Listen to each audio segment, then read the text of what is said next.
sobrang pagbagabag ng kanilang budhi. Many people suffer from needless guilt feelings. Many people live half lives in fear of committing sin.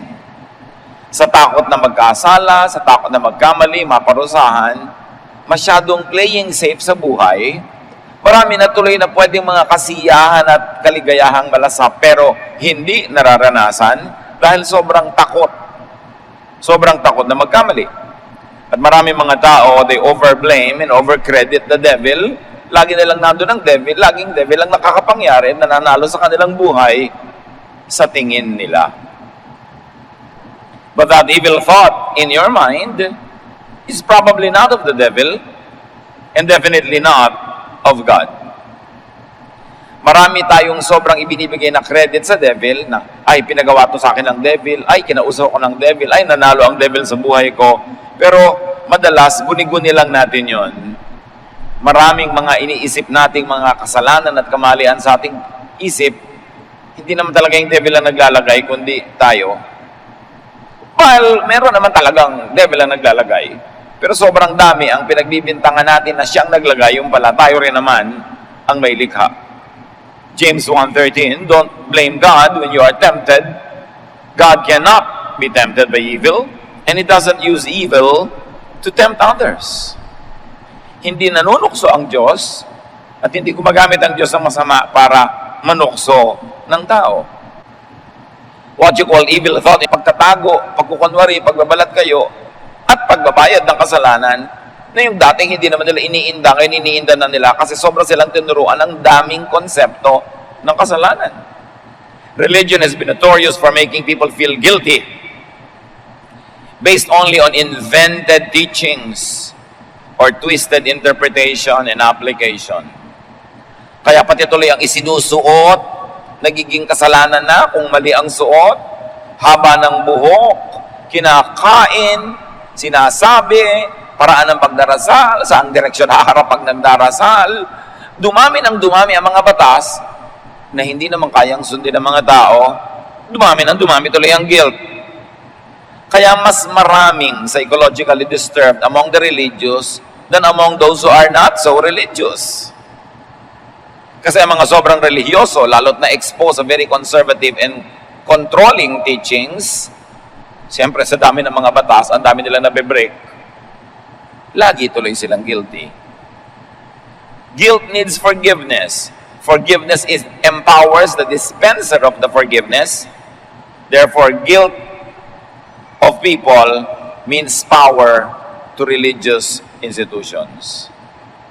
Kaya galit na galit si Jesus sa mga bagay na yan. Sa napakaraming mga bawal and do's and don'ts, na kumbaga, pinagbawal yon dahil alam na hindi mo masusunod. Therefore, pag hindi mo nasunod, magigilty ka. Pag nagilty ka, lalapit ka sa religious institution, bibili ka, hihingi ka, magmamakaawa ka ng forgiveness, it empowers the institution. At kitang-kita yun ni Jesus, kaya tinuligsan niya. Sabi ni Jesus sa Matthew 15:7-9, and you are nothing but show-offs. Sinasabi niya ito sa mga religious leaders. Isaiah, the prophet, was right when he wrote that God had said, all of you praise me with your words, but you never really think about me. It is useless for you to worship me when you teach rules made up by humans. Sabi ni Jesus sa mga religious leaders of his time, tamang-tama ang propetang si Isaiah nung sinabi niya sa inyo na ipinapasabi ng Diyos sa inyo na walang kakwenta-kwenta sa Diyos ang inyong mga pagsamba, mga pag-awit, kasi hindi naman talaga kayo maka-Diyos. Bali, wala ang pagsamba nyo kung umiimbento naman kayo ng mga katuruan na gawa-gawa nyo lamang. Imagine. The religious system making up rules that could not be followed and obeyed anyway. Rules that make people guilty because they could not be obeyed anyway. And rules that only steal, kill, and destroy life. At sabi ni Jesus, I came that you might have life and have it to the full. Why? Exaggerated religion takes away life, the fullness of life. Lahat bawal. Ang lapad-lapad ng kalsada, pero pwede ka lang dumaan doon sa makitid na guhit na puti sa gitna. Samantalang pwede namang umurong ka pa sa kaliwa o sa kanan para lumuwag, pero ang kitid at pagkakabisala, konting pagkakamali, kailangan mo na naman ng forgiveness. Guilty ka tuloy, bumibigat ang damdamin, bumibigat ang puso imbes gumaan. Kaya sabi ni Jesus, "Come to me all of you who are tired and heavy laden, and I'll give you rest." Rest from what? Rest from all the man-made and invented rules that you cannot follow anyway, making you feel bad. A particular sin or guilt could possibly only be according to people, to others. Kaya iba-ibang sekta, iba-ibang grupo, ang daming dumadagdag ng mga rules. Pati kung paano mo hahatiin ang suklay mo ng buhok, anong isusuot mo pag linggo, gaano kahaba ang iyong palda, dumami na ng dumami yung rules. Ano ang dapat na recipe ng tinapay na kinakain sa Lord's Supper, ano ang pwedeng kantahin, anong instrumento ang hindi pwedeng tugtugin, ang dami. Imbento lang lahat ng tao. A particular sin or guilt could possibly only be according to conditioning or nurture. Bakit nagigilty ka tungkol sa isang bagay? Merong dalawang batang babae, nakita nila yung auntie nila, nagbiyahe, nagsakay ng mga sasakyan, nagbiyahe, nakapants. Ang dalawang batang babae ito, palibhasa at lumaki sa isang very conservative church, sa kasalanan magpants sa babae, agad-agad sila nag-pray together. Inihihingi nila ng tawad sa Diyos ang auntie nila na nakapants. Meanwhile, their other cousins are not bothered by it. Simply because the religious exposure of these two groups is different. The exposures are different. In other words, may mga ikinakagilty mo, hindi dahil galit ang Diyos, kundi dahil pinalaki ka lang, hinubog ang utak mo na dapat kang magilty tungkol doon. Bakit may nagigilty pag kumain ng dinugan? Merong hindi. Meron naman nagigilty pag kumain ng dinugan na walang puto. Pero pag may puto, hindi nagigilty. Iba-iba kasi ang turo na nadinig. Kaya sabi ni Jesus, at dami niyong inventong katuruan. Mga katuruan tungkol sa pagkain, ito mga hindi pwedeng kainin. Sabi niya, it's not important what gets into the mouth, but what gets out of it. Pinalaya ni Jesus ang mga Israelita sa mga rules ng diet. Mga rules na, Biyernes na ng gabi, walang lalabas ng bahay. Sabado ngayon, walang kikilos kasi holy sa Diyos ang Sabado. Ang daming ginawa ni Jesus na himala at pagtatrabaho sa Sabado para baliin yung guilt ng mga tao pag meron silang kailangan gawin pag Sabado. Sabi niya, Sabbath was made for man, not man for the Sabbath. And you can go on and on and on with so many examples na ang daming batas ng relihiyon ng Israel binasag ni Jesus. Hindi dahil si Jesus ay lawbreaker. Kasi hindi naman talaga galing sa Diyos yung law. Dinevelop lang ng religion. Ang choice mo lang naman ganito Jesus was a lawbreaker, Jesus went against the will of God, or because Jesus is the Son of God, the perfect image of God, the incarnation of God, itinuwid niya mga baluktot na paniniwala na libong taon na kumukubabaw, nag-e-enslave sa mga tao. A particular sin or guilt could possibly only be according to impressions. Akala mo lang, pinaglalaroan ka lang ng yung guni-guni. Tulad ng yung mga sobrang espiritual na tao, nakakakita ng demonyo sa loob ng tasa ng kape. Yung iba naman, hindi. Kasi masyadong malikot ang guni-guni nila. Kumbinsidong-kumbinsido sila na sila espiritual, sila seer, marami silang nakikita. At pag kinonvince mo ang utak mo na gano'n, talaga makakakita ka ng demonyo sa arrangement ng leaves, sa ulap. Tulad din na nakakakita ka ng mga poon, santo at santa sa ulap. Kanya-kanyang impression. Kaya sabi sa Bible, your mind will play tricks on you. Psalm 51:3, I know about my sins and I cannot forget the burden of my guilt. Nakita nyo, burden, kakambar ng guilt. Because to be guilty is to be tortured. Therefore, it is hell in your heart. But sinfulness or guilt could only be a state of mind and not an actual judgment of and by God. Totoo, merong mangilang-ilang talagang kasalanan na hindi dapat gawin. Totoo yun. At pag ginawa, dapat mag-guilty para magbago. Pero ang daming dagdag ng mga tao ng religion na hindi naman talaga kasalanan, pinagawa lang at pinagmukhang kasalanan, nagigilty tuloy ang mga tao at nahihirapan sa buhay. Dapat suriin at alamin kung alin ang alin. alin ang dapat talagang seriously sundin at alin yung sa mga iba na, ay, invento lang yan ng tao, invento lang yan ng reliyon. Si Jesus nga, binasag yan. Si Jesus nga, hindi sinunod yan. Si Jesus nga, pinalaya ang mga tao dyan eh. Eh, bakit ako magpapaalipin uli? Sayang naman si Jesus. In fact, pati yung mga tinatawag ng mga tao na demonic possession, hindi naman lahat possession talaga eh. Some demonic possession, as people think they are, could be an issue of mental health or illness. It could only come from clinical depression or schizophrenia. Yes, may totoong demonic possession, pero baka 95% ng akala natin demonic possession, depression lang pala. May clinical explanation. Na nung araw, yung mga matatanda noong unang panahon, wala naman silang clinical explanation, kaya anything like that, demonyo agad ang dahilan. But now, we are gifted with knowledge, and the Lord has revealed so much of what we should know through science. Science could be God's last prophet.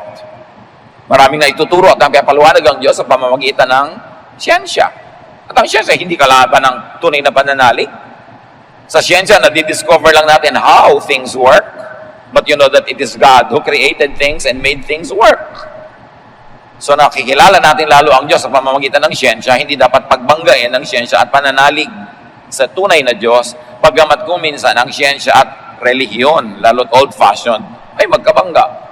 Kasi maraming kadiliman ang isip ng old-fashioned religion dahil nung nilikha ang mga doktrina at mga teaching noon, ang mga tao, marami pang hindi alam. Tapos nagpapanggap silang Diyos ang may sabi sa kanila, but proven by time and proven by knowledge and discoveries na yung mga paniniwala nila hindi based on fact, not based on science, not based on natural law, of which God is the author.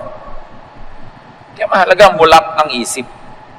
For example, 18:10, the next day the Lord let an evil spirit take control of Saul, and he began acting like a crazy man inside his house.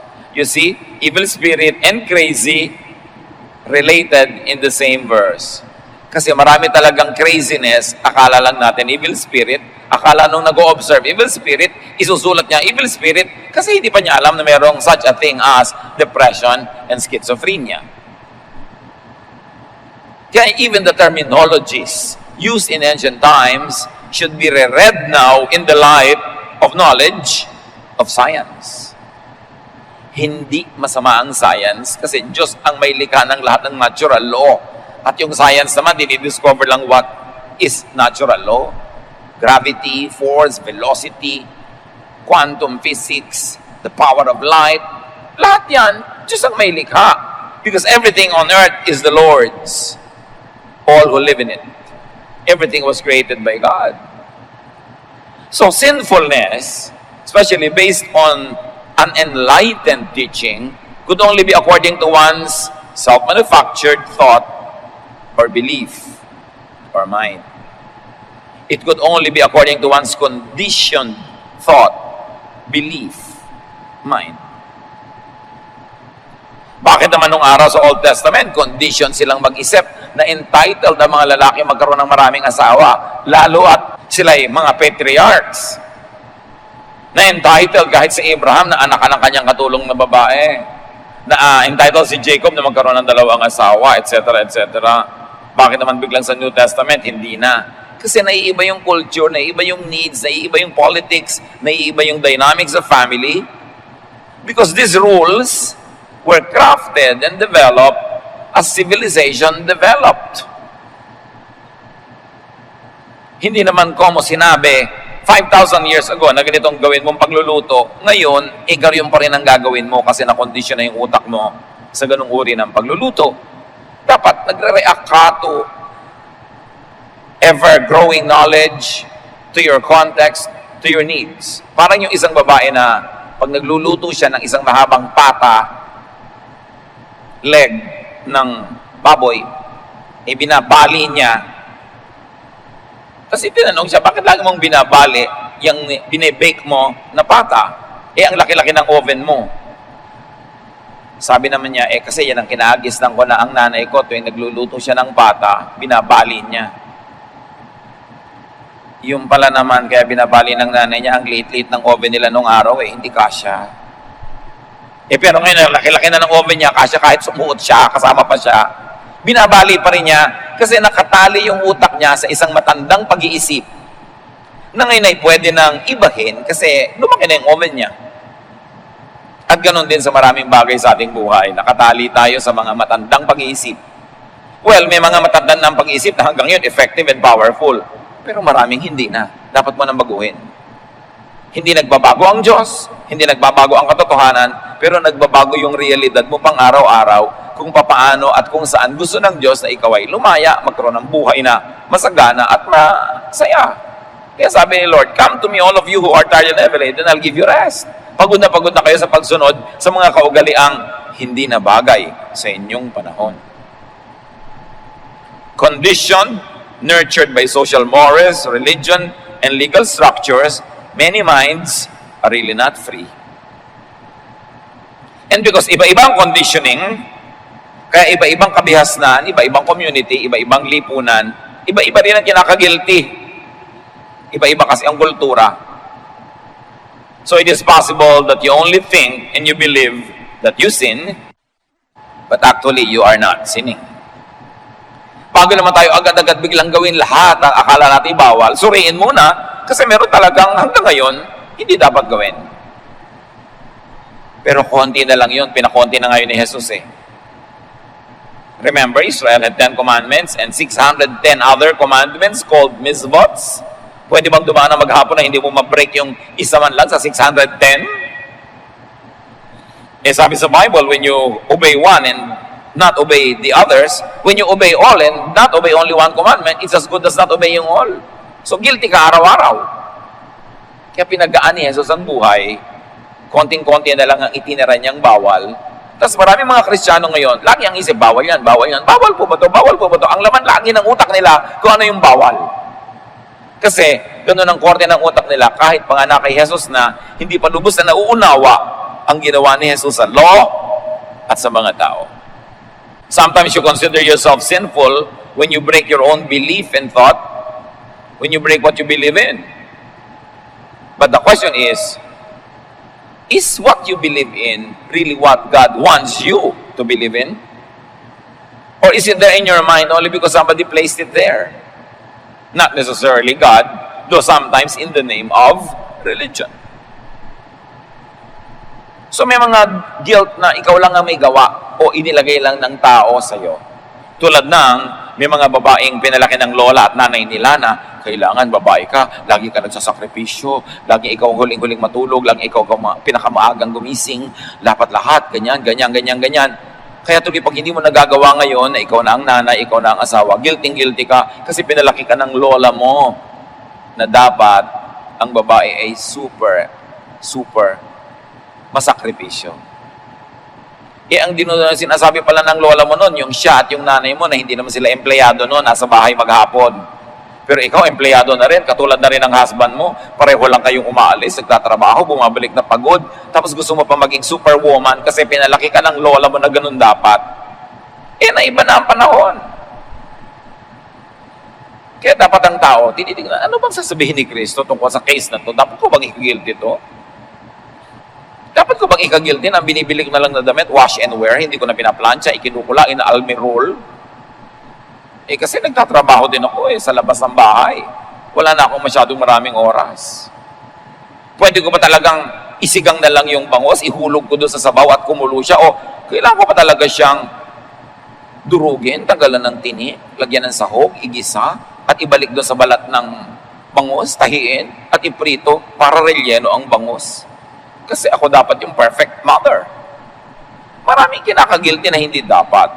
Therefore, to not sin, or to not seem to be sinning, to be sinless, at least in your own mind, do not have invented rules. Minimize rules. Kahit sa isang tahanan, to minimize sobrang guilt, minimize rules. May mga bahay na lahat dapat at home, 7 o'clock, magdi-dinner sabay-sabay. With the traffic in our city now, can you do that? Dapat lahat nasa family lunches pag Sunday. Pero may mga times talagang you don't feel good. May mga times na may mga company outing, pero guilty ka kasi dapat. Ang daming dapat. Dapat ganito, dapat ganon. Marami tayong ini-invent the rules. na yes, may konting pakinabang, pero pag i-compare mo sa maraming at malaking ibinabayad, nagiging pampabigat ng buhay. May mga hindi pwedeng magdamit ng hindi planchado, may konting lukot. Understandable lang ngayon yan, yung medyo lukot-lukot, yung parang parang nilamutak, kasi busy ang tao. Hindi na katulad nung araw that you had all the time in the world na maging perfect planchadora. May mga bagay na pinapalampas na lang para lumuwag ang buhay. Do not subject yourself to needless rules. Pag napasali ka sa grupo, lalo sa isang relihiyon na ang daming bawal, araw-araw, tad-tad ng guilt ang buhay mo. Imbes gumaan, bumikat. And change the rules that are only man-made. So examine the rules. Change your attitude and mind about the rules. Pinag-uusapan natin mga rules dito, yung gawa lang ng tao, hindi talaga galing sa Diyos. O yung akala ng iba galing sa Diyos, pero inimbento lang pala ng mga religious leaders. Kaya importanteng manuri. And it's always more liberating if you have the choice to be liberal than conservative. Mas marami kang luwag kung hindi ka masyadong conservative. Romans 7:7, anong sabi ni Paul? If it had not been for the law, I would not have known what sin is really like. Sabi niya, kung hindi lang naman may law, di hindi ako sinful. Kaya lang naman ako nagiging sinful kasi may law na hindi ko naman masunod. For example, sabi niya, I would not have known what it means to want something that belongs to someone else unless the law had told me not to do this. Sabi niya, kaya ako maraming guilt dahil sa law. Dahil maraming bawal. Kung hindi naman bawal at hindi ko alam na bawal yan, hindi ako guilty. So the more law that you know in your mind, the more guilty you become. Sabi ni Paul. Meanwhile, sabi naman ni Jesus, Matthew 5:17, do not think that I have come to abolish the law or the prophets. I have not come to abolish them, but to fulfill them. So magdadalawang loob ka. Ano? So yung law, tuloy pa rin. Kasi hindi daw inabolish ni Jesus. Pero, finulfill niya. Anong ibig sabihin nun? That Jesus took upon Himself the sins of the world. Lahat ng ipinaparatang, ibinibintang, ibinubunto ng law na kasalanan ng tao, inako ni Jesus at binayaran niya ng kanyang buhay, therefore bayad na. Jesus received all the punishment prescribed by the law, thus fulfilling them. Kaya si Jesus ay nabato, nadura, nabugbog, napako, namatay, hinampas, lahat na. Therefore bayad. Isaiah 53:5, referring to Jesus, as many Christian scholars would say, but He was pierced for our transgressions. He was crushed for our iniquities. The punishment that brought us peace was on Him, and by His wounds we are healed.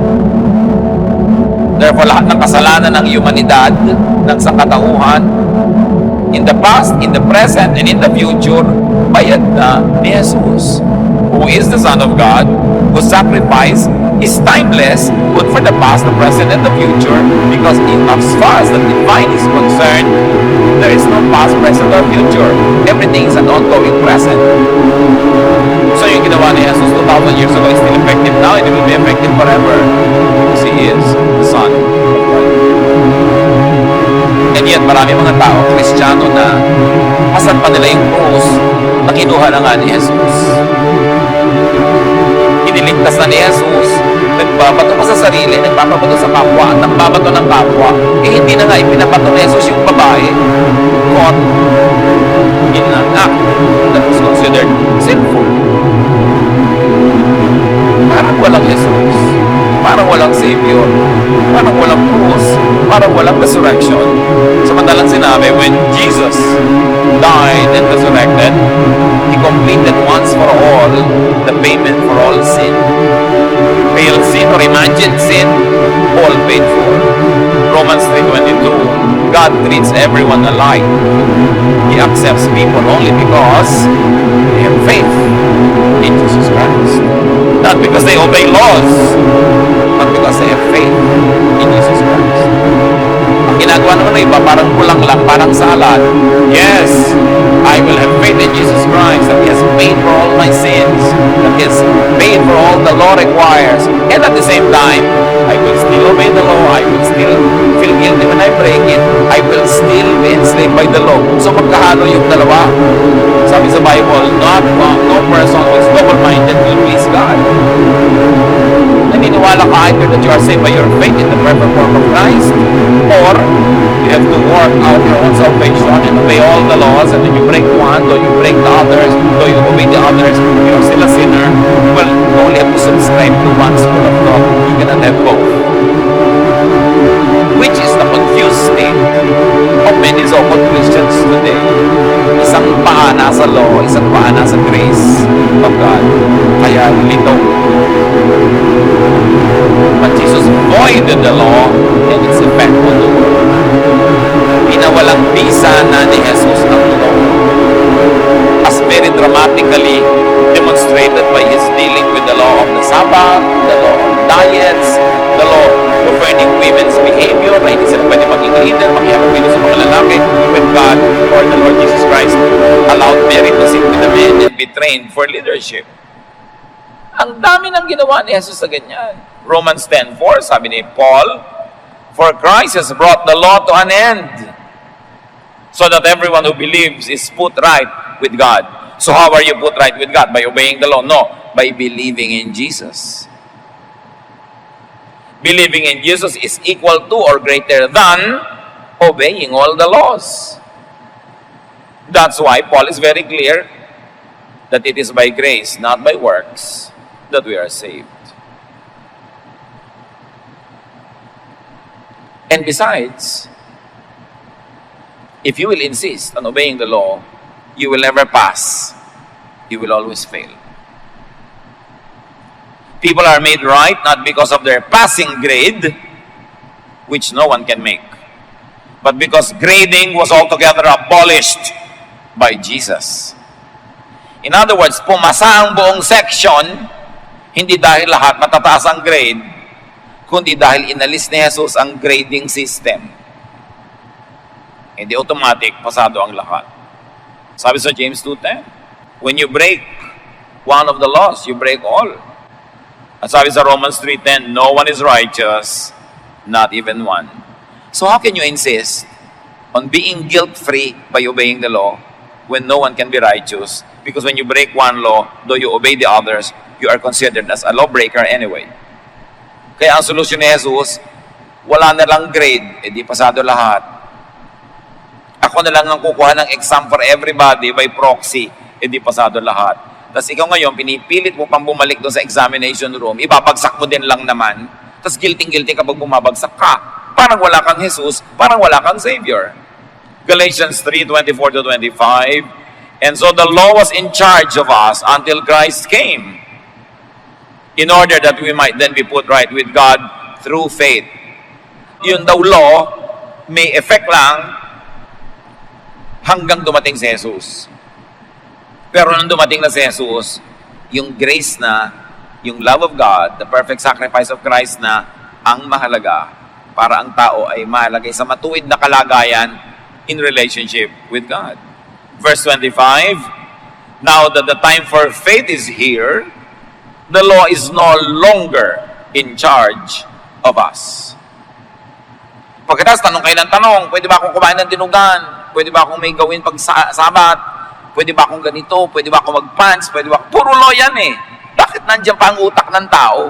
Sinabi na nga, the law is no longer in charge of us. Isa na lang law ang natira, yung ginawa ni Jesus. Love one another. So, bawal po bang mang-agaw ng asawa ng may asawa kasi wala na palang law? Loving ba yon? Oo, love na love ko po yung lalaki. Yung asawa niyang babae, love mo ba pag inagaw mo yung husband niya?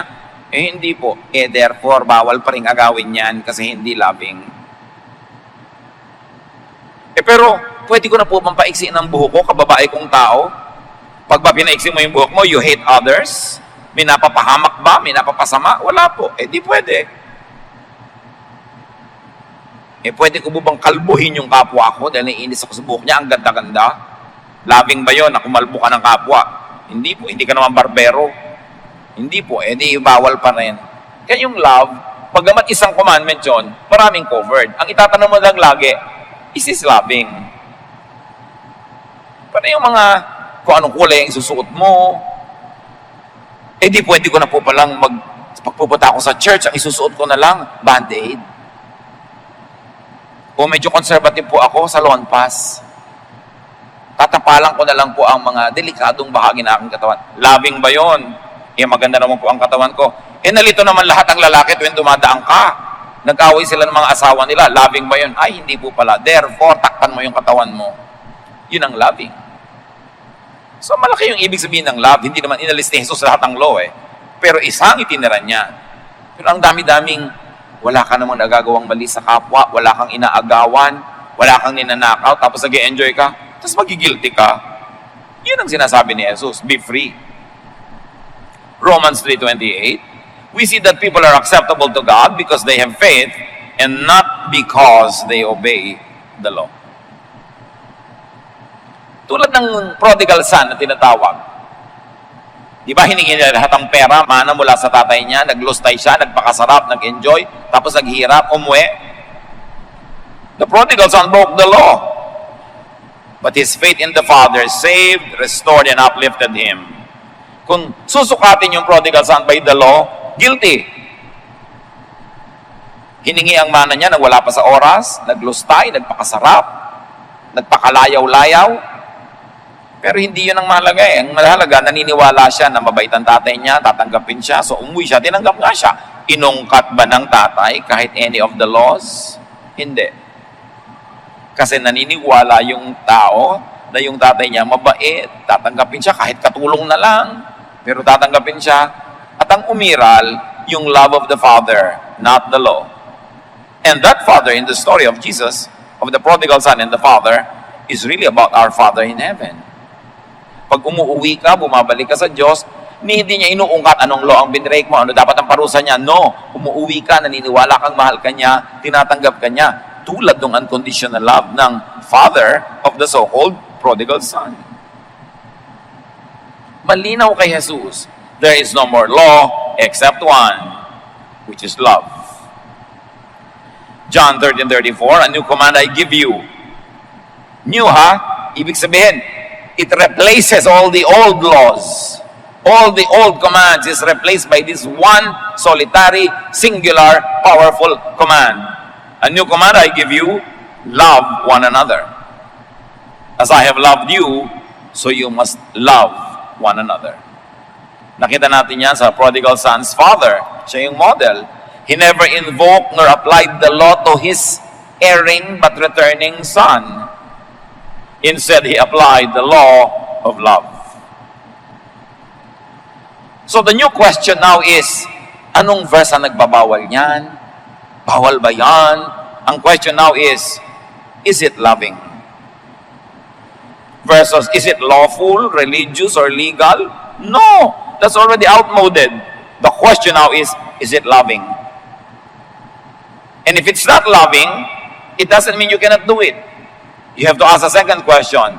Is it hateful of others? Will it hurt others? No. Therefore, you can do it. Because the believer, the Christian believer, is free to do anything that Jesus does not prohibit. But if you will consider everything that Moses prohibits, wala ka nang magagawa sa buhay mo na hindi ka magigilty. Kaya nga, yun ay binayaran na at ngayon ay binaliwala na ni Jesus. At malinaw ang pagtuturo ni Paul, you are no longer under the law, but under grace. Jesus corrected and updated the reading, the interpretation, and application of the law. Marami siyang ginawa, kaya sila sabi niya, you have heard this idea, but I'm telling you, it's not that. It is this idea. You have heard that it was said, but I'm telling you, it's like this. Marami siyang itinuwid. At pag hindi mo itinuwid ang pananaw mo, sayang si Jesus, para namang wala siyang ginawa. Jesus set people free from the law, therefore making people sinless. Not because people are morally perfect, but because Jesus voided the law that makes them guilty. Dati nakalagay no parking, nagpa-park ka, edi masama ka. Ngayon nakapark ka pa rin, hindi ka na masama kasi tinanggal yung no parking sign, hindi na bawal. alin ang mga hindi na bawal at alin ang totoo ay bawal pa, yun ang suriin. Kasi meron talagang bawal pa. That which is not loving. Loving to you and loving to other people. Loving of you, loving of others. Kaya dapat, yun na ang umiiral sa ating pag-iisip. Loving ba itong gagawin ko or not? Jesus is life. Jesus is forgiveness. Jesus is the way to become a child of God. People are no longer under the law. Yet so many people always invoke and refer to verses and laws. Kung gusto mo ng verse, ang invoke mo na lang John 13:34 na sinabi ni Jesus, love one another. This is the new command. This is the new law. Romans 3:21. Now we see how God does make us acceptable to Him. The law and the prophets tell how we become acceptable, and it isn't by obeying the law of Moses. Sabi niya, hindi ka dyan maliligtas. And if there is no law, then there is no concept of sin. Then you are not a sinner. Then you should not be guilty. Romans 3:20, all the law does is to point out our sin. So, ang ginagawa naman ng law, para lang idikdik sa mukha natin na makasalanan tayo eh. So, why focus on the law? Why focus on sin? At sabi pa ng Romans 4:15, where there isn't a law, it cannot be broken. E di kung walang batas, walang lawbreaker. Romans 7:8, but without the law, sin is dead. Kaya, ang mga nananalig kay Jesus ay may buhay na walang hanggan. Hindi dahil perfect ang pagsunod nila sa law, kasi tinanggal sila under the law and they were placed under grace. Therefore, there is no law to break. They are not lawbreakers. There is no sin to commit without the law. Therefore, they are not sinners. Therefore, they are holy. Kaya mga tawag sa anak ng Diyos ay holy, not because you are perfectly moral or morally perfect, but because the laws had been suspended and voided for your benefit. Yun ang deep theology of the life, ministry, death, and resurrection of Jesus. Romans 8:1-2, therefore there is now no condemnation for those who are in Christ Jesus. Because through Jesus Christ, the law of the Spirit, who gives life, has set you free from the law of sin and death. Ang na kay Jesus daw, hindi na uusigin. Wala nang hatulan. Pagharap mo sa Panginoon in that final last day, hindi na dahil masisave ka or not, kundi awarding ceremony na lang kung gaano karaming award ang tatanggapin mo. Pero hindi na para piliin pa kung ikaw ipaparusahan or not. There is no more condemnation for those who are in Christ Jesus. Hindi ka na dadaan sa paglilitis kasi si Jesus dumaan sa paglilitis. Hindi ka na paparusahan kasi siya na ang tumanggap ng parusa. Hindi ka na mamamatay kasi siya ang namatay at nabuhay na muli para sa iyo. Kaya meron tayong Savior. Behave as if and because you have a Savior. Tigilan na ang sobrang obsession with law, with sin, with guilt, and judgment of yourself and others. Be free. Sabi ni Lord, come and rest. I want you to have life. Peaceful, restful. Pero pag lagi kang guilty, lagi kang naghaharap ng kasalanan mo at kasalanan ng iba, anong klaseng peace yun? Hindi yun magiging peace. Kaya sabi sa Romans 6:14, don't let sin keep ruling your lives. Huwag laging sin ang laman ng utak, sin mo, sin ng iba, batuhan kayo ng batuhan kasi sin ang issue. You are ruled by God's kindness and not by the law. So why don't you be kind to others? Nakikita mo, nagkakasala yung iba according to the law, babatuhin mo according to the law, hindi ka na under the law. Why don't you be kind instead? Sa halip na maging legalistic, judgmental, and self-righteous. Sabi ka nun, tigilan nyo na ang issue ng sin. Lampas na kayo doon. Mag-master kayo, mag-PhD kayo, magpakadalubhasa kayo sa kindness. Hindi sa judgment. So do not be fixated on sin. Do not be oppressed by the issue of sin. Do not throw the law. Do not throw verses. Do not throw stones that condemn others and yourself. Instead, love one another, just as God loved us through Jesus. Galatians 5:4, those of you who try to be put right with God by obeying the law have cut yourselves off from Christ. You are outside God's grace. Ang mga pilit parehong nagsisikap to earn merits, to judge themselves and others by obeying the law, pinuputol nyo ang relasyon nyo kay Jesus. Nagiging outsider kayo sa grasya ng Diyos kasi hindi kayo umaasa sa grasya, dumedepende na naman kayo sa works, sa performance, sa pagpasa sa exam. So doble ang disadvantage when you flee to the law, when you invoke the law, when you position yourself under the law. One, you will fail because you cannot pass it. Number two, you cut your relationship with Jesus. Because your relationship with Jesus is premised on one condition, contract, provision, that you believe that the work of Jesus is enough to save you from all that you have done and cannot do. Therefore, you are saved not because of your performance, not because you obey the law, but because of Jesus. Then you are, and you belong to Jesus. But if you insist on the law, you go back to the law, you disregard the work of Christ, you cut your relationship with Jesus. At bahala ka sa buhay mo. Sige, magpaka-perfect ka. Sundin mo lahat. Total, ipinipilit mo. But when you cannot obey all, why insist on one or two or three when breaking one and obeying all the others is equivalent to breaking all? Bakit ka magpapagod? The other hell could only be in your mind. Hell, in some cases, could only be a mental condition.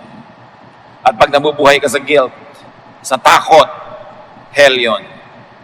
So ang impyerno, bukod sa impyernong tinutukoy sa eternity, yung impyerno dito sa buhay ngayon, nasa isip, nasa pag-iisip. Nababalisa ka, nagugulumihanan, natatakot kasi nakasaksak sa loob ng utak mo ang law. Inversely, the other heaven could be in the mind, could be a mental condition. Nasa isip din, nasa pag-iisip din. Sino ang humubog ng iyong utak? Ano ang korte ng iyong utak at pananalig? Dahil yon ang magbibigay ng desisyon kung anong uri ng buhay magkakaroon ka sa mundo. But have we been changed by our faith in the Lord? Kaya ang sabi sa Romans 12:2, be changed by the renewing of your mind. Baguhin mo ang buhay mo, baguhin mo ang nararamdaman mo, baguhin mo ang emosyon mo sa isang bagay lang. Baguhin mo ang paraan ng iyong pag-iisip. Isunod mo kay Jesus ang iyong isip. Papaghariin mo si Jesus sa iyong isip. Hindi ang demonyo, hindi ang law, hindi kung sino-sino, si Jesus. At magkakaroon ka ng kapayapaan, katahimikan. Matatanggap mo ang iyong sarili, matatanggap mo ang iyong kapwa, dahil pare-pareho lang naman tayong umaasa sa kabaitan ng Diyos. Yes, there is the devil out there.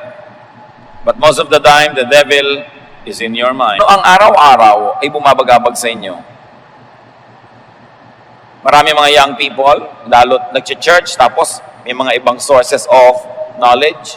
Lagi nagtatanong, kasalanan po ba ito? Kasalanan po ba yun? Kasalanan po ba yun? Si Jesus ang tanungin mo. Pag si Moses ang tinanong mo, kasalanan lahat yan. Yung ang pumasok ng trabaho pag Sabado, kasalanan na yun sa law eh. Kaya si Jesus ang tanungin mo. Siya ang anak ng Diyos. In the name of Jesus, every knee will bow in heaven, on earth, and under the earth. Jesus is the perfect personification of God our Father in heaven, sent to give light to the darkened world, to straighten a very crooked path, sent to be the door where there's only a wall that you cannot scale nor penetrate. Kaya tanong mo kay Jesus. Your guilt could possibly be caused only by self-judgment and other people's judgment. Nagigilty ka dahil hindi ka first honor, naging second honor ka lang. Ba't ka guilty? Kasi yung nanay mo, nagdagdag sa'yo, dapat first ka, dapat first ka, dapat first ka. Eh kung hanggang doon lang talaga yung kaya mo, ba't ka magigilty? Although, kung nagpabaya ka, na pwede ka naman sana naging first, pero hindi ka nagpabaya, eh magiging first ka, pwede ka magilty-gilty ng konti para ituwid mo ang iyong pamamaraan. So ang laging tanong mo, saan ang gagaling yung guilt? Sound ba yung basis? O yun lang ang expectation ng iba, yun ang standard ng iba? Your guilt could possibly be caused only by social, religious, and legal conditioning and nurture. Kaya iba-iba ang kinakagilty ng mga tao sa iba't ibang sibilisasyon. Habang may isa namang Diyos. Kasi iba-iba rin yung hindi mabuti para sa kanila at mabuti para sa ibang lahi. So review your guilt. Review your hell. Review your devil. Ang itatanong mo lang, yung kinakagilty mo, did I break the law of love? If you didn't, then don't be guilty. Because Jesus gave us just one new command. Accept yourself. Accept others.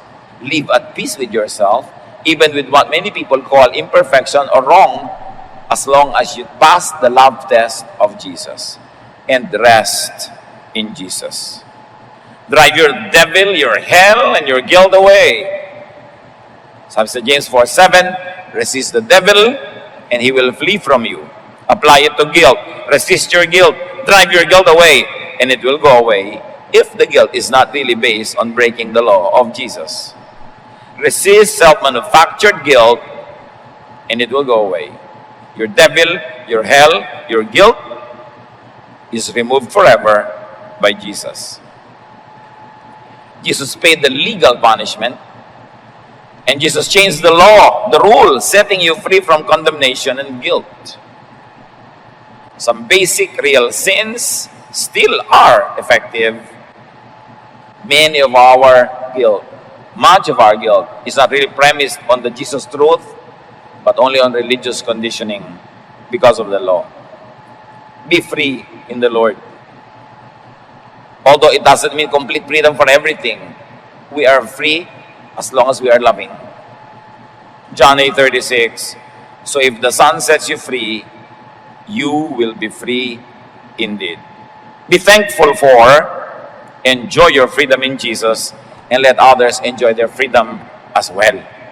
Dear Lord, we thank you that you love us so much. You recognize that we cannot perform on our own. Father, you sent your Son Jesus to die in our place, to fulfill all the requirements of the law, and then to void and remove the law so that your children can live guilt-free, not because we are worthy, not because we are morally perfect, but because we are made your children